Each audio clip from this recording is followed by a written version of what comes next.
here we are. It's been a while. This man just played, I think, an hour-long TVP series. So, he's definitely warmed up. From Qualm Freaks, it is Trap.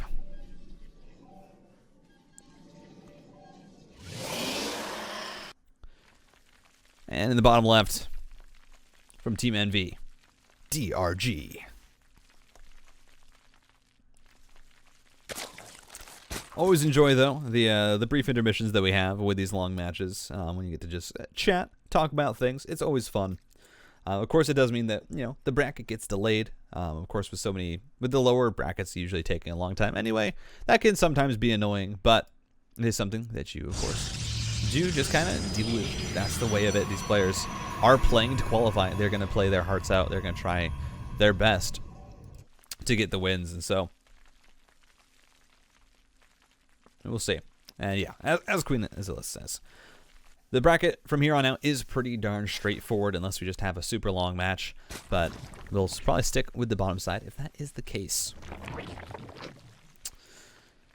Yeah, we'll see what the style is going to be here. Trap has been mixing it up in his ZVP a bit recently, as it does not appear as though we have any in-game music, so I might have to solve that issue.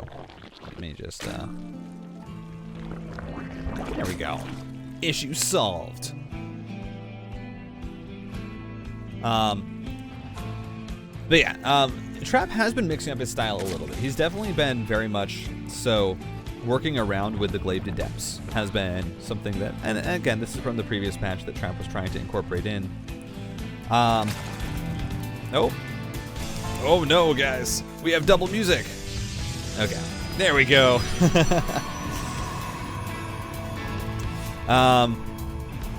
So I'm interested to see what build orders he eventually does try and go for here.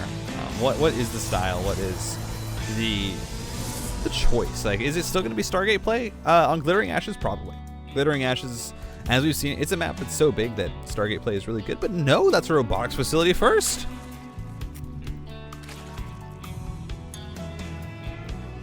Huh. Okay. Let's go. I love it. Trap.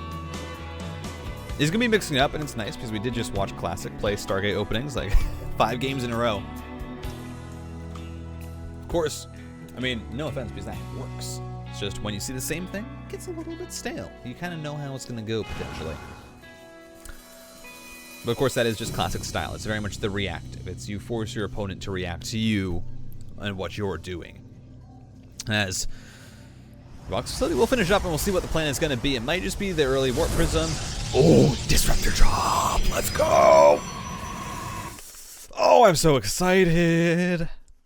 I gotta say, I love how Protoss players have been mixing up their builds recently. It is so fun. It is so interesting. As the second gateway gets put down to complete the wall, and there's no information really here for DRG on what this build is going to be. Is that Overlord is somehow not on the high ground. There we go. Finally does get all the way on the high ground. Warp Prism is on the way. I am excited to see how this goes. We've seen actually Hero and Trap both be kind of experimenting with the Disruptor Drop just a little bit. Again, because the Void Ray has the extended build time, it makes a lot of these other options more viable in a standard game just because their build time no longer seems as ridiculous. But still, this is going to be so interesting. The Warp Prism will be used to scout this Overlord, so DRG will have an idea that something is coming. There is a Warp Prism out on the map, but of course we'll not entirely know the fact that it is going to be Gravitic Drive and it's going to be Disruptors.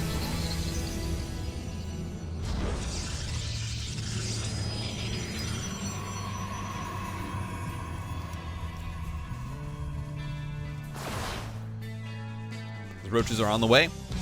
Roach Warren just finished up, and so Lings are going to continue to be in production as DRG is trying to prepare for something happening. He knows that there is an attack potentially coming across the map. I don't know if he knows that that is really actually not the case. It's not an attack, it is a harassment option. And he will realize this when he scouts the third base, and this is actually a position where DRG is not very happy. You prepare, you build a bunch of Lings, you build a bunch of Roaches, you're expecting an attack to come out with this Warp Prism, and then suddenly there's a third base going down. It's just not a situation that you want to be in, as DRG now knows that it's Disruptors, cannot put those drones back onto the third base, and the Disruptors just going to keep them away.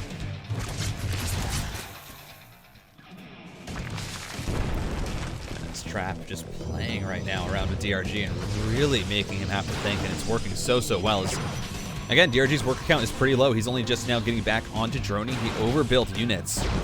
And of course, having a lot of lings is very nice to help to defend, as one drone goes down, a lot of damage onto that queen. That disruptor can come back and try and finish it off later.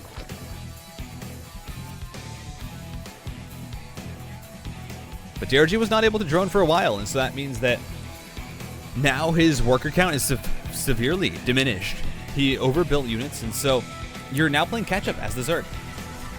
You're pretty much trying to get back into a comfortable macro position, and for the Protoss, any damage that you get from this point on out is even more impactful than it would be if DRG had just kept droning through this.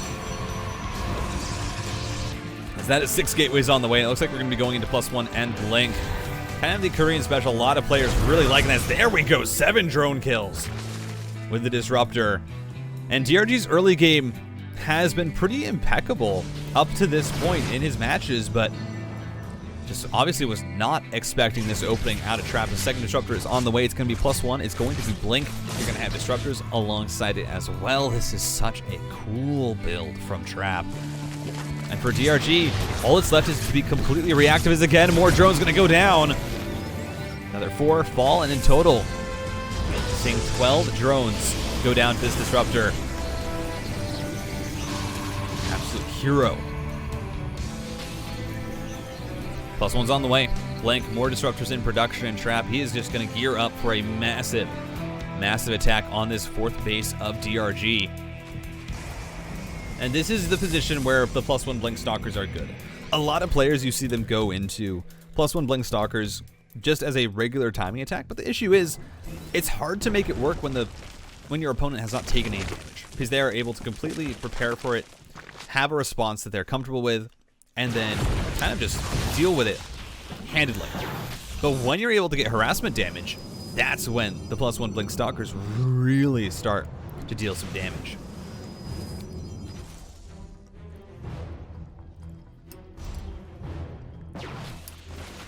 There we go. +1 not done yet, but still we're going to be seeing Trap look for the bush.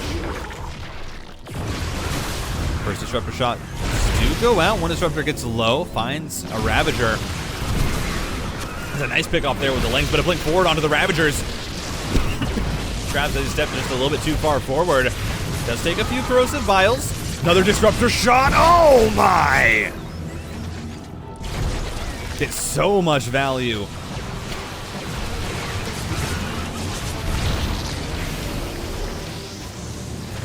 Excuse me as I got something stuck in my throat. But +1 is almost done, and that's when this attack turns from, dangerous to really dangerous as the blink forward again. There's no buffer for these Ravagers. Trap manages to dodge a lot of the corrosive vials. One of the Disruptors does end up going down, but now the Queens are starting to fall. You still have 3 Disruptors left. Another shot zones away the Roaches and the Ravagers. It is starting to get insane amounts of damage done. DRG trying to dive on forward, snipes one Disruptor, but now Zell's coming in for a wraparound. Stalkers blink forward. Snipe off one of the Ravagers. Fourth base has not gone down just yet. Disruptor shot. Oh my, the damage. The Disruptors might finally go down, but I think it's enough damage that has been done. Now the +1 Stalkers gonna blink forward. They're gonna absolutely shred through these armored units, and GG. Trap with a perfectly executed build in game number 1. Top right hand corner, Team NV, DRG.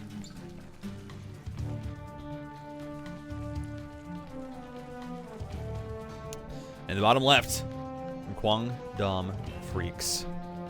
Sorry, Kwangdong Freaks. It's Trap. I believe it's still a part of that team. I don't believe that has changed in the past week since I have seen Trap play.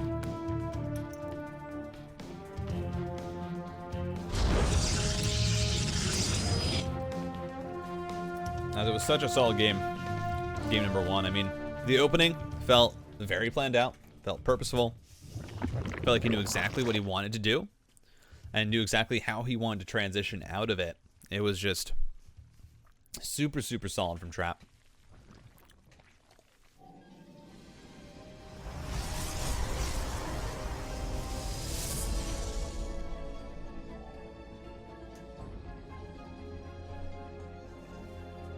And now we're on to Hardwire, which honestly is a map where you can, again, you can mess around and you can definitely throw out some creative builds. What I've seen most often from Trap, though, on this map is usually the Glaive Depths. 4-gate Glaive Depths with a third base behind it into just a standard macro game off of that. It's a build that in the past DRG has had a lot of trouble with. Excuse me.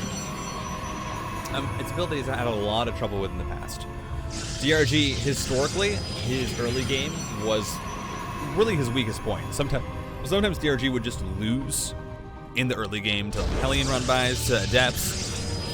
He would take so much damage that the game would pretty much be over, and sometimes he'd be able to fight back and just like grow and get incredibly strong with his army and to be able to find crazy engagements. But then other times it was just kind of a downhill spiral after that initial damage went through.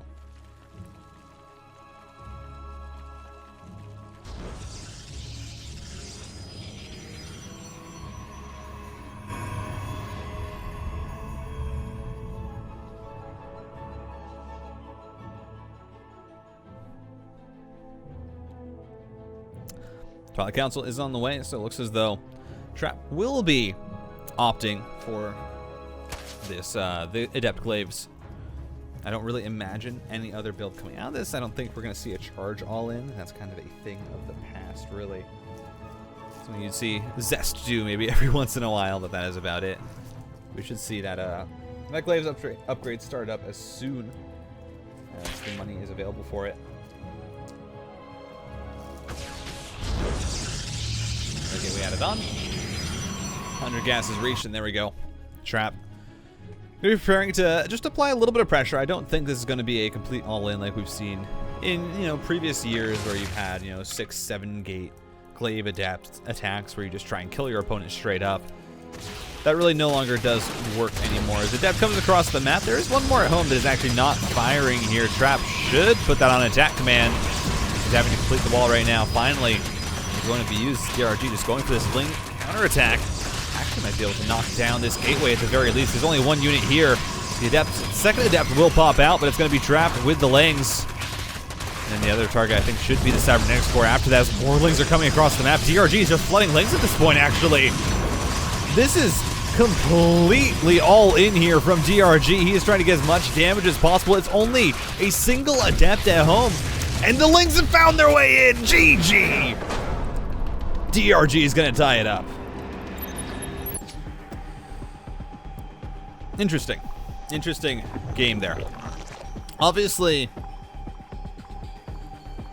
it's a situation where DRG has a few Lings out, has decided, listen, I want to apply pressure with these Lings.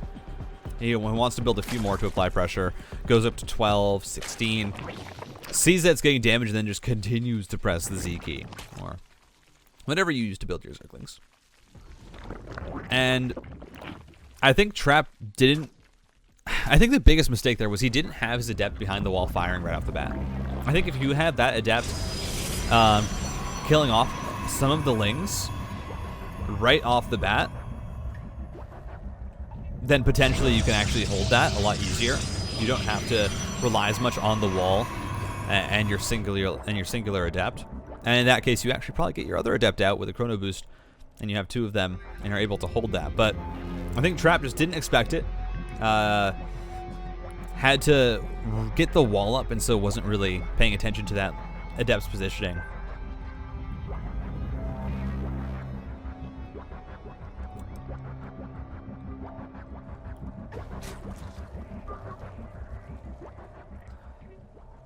But yeah, early game goes to DRG, manages to tie it up, and that means that in very quick fashion we are now going to be seeing if or how this game kind of shapes up. As it's game 3, and I think both these players on 2,000 atmospheres would be fine with it going long, as that's a Stargate. And I would be lying if I said that I was excited at the potential of having a 20-minute game on 2,000 atmospheres, but that is just kind of how this map works. It is very, very well balanced. So you oftentimes do get some very long games on it. But we'll see if that's going to be the case.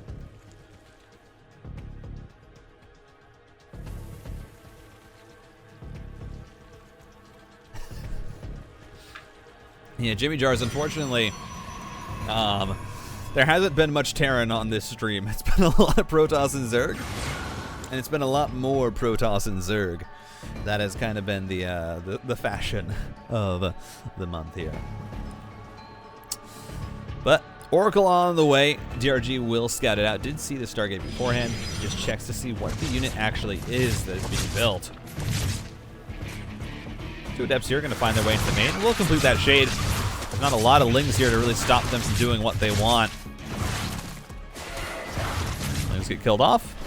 And already Trap finding quite a bit of value here with these units. Should be able to snipe. Ooh. Snipe one more drone, actually. Not target firing here is Trap. Could have gotten, I think, 4 or 5 drones had he done so. Now the Oracle coming through.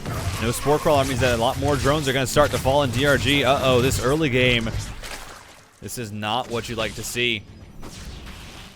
So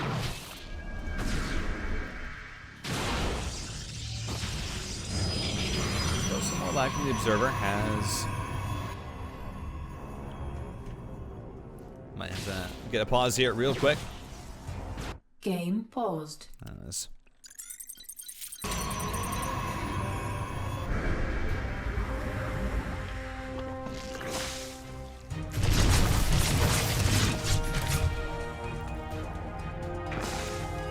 DRG had Queens ready. Oracle's still able to find just those 2 drones, not too much damage onto them, and get on out. So here we go, and I feel like Trap is going to prepare for the Blink Stalker follow-up. Yes, there's someone. That was my roommate. Do not worry, I'm not going to get assassinated, everybody. The broadcast will not be cut short. We'll be just fine. As there we go, Blink +1. Trap going to prepare for his usual transition out of this. As Adepts go into the 3rd base, manage to find a few more drone kills. And Trap just continuing to try and find harassment wherever he can.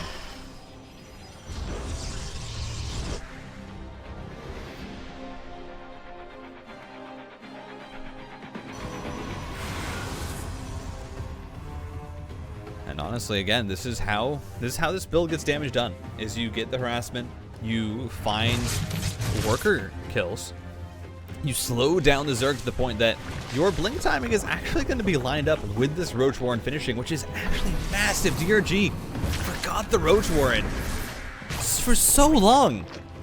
That was a 5:30 Roach Warren. I mean, usually you're putting down that Roach Warren at 4 minutes, 4:30 on the later end in this matchup. And so that means that you're going to be having, I mean, you're not going to have your Roach speed done in time for this attack when it comes across the map, and that is absolutely massive.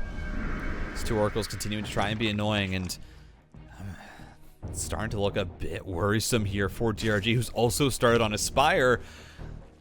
Uh-oh. I don't know if you have time to complete all of this tech. Also still find the defense as, uh-oh, Oracle getting low. Trap! Oh. Oh.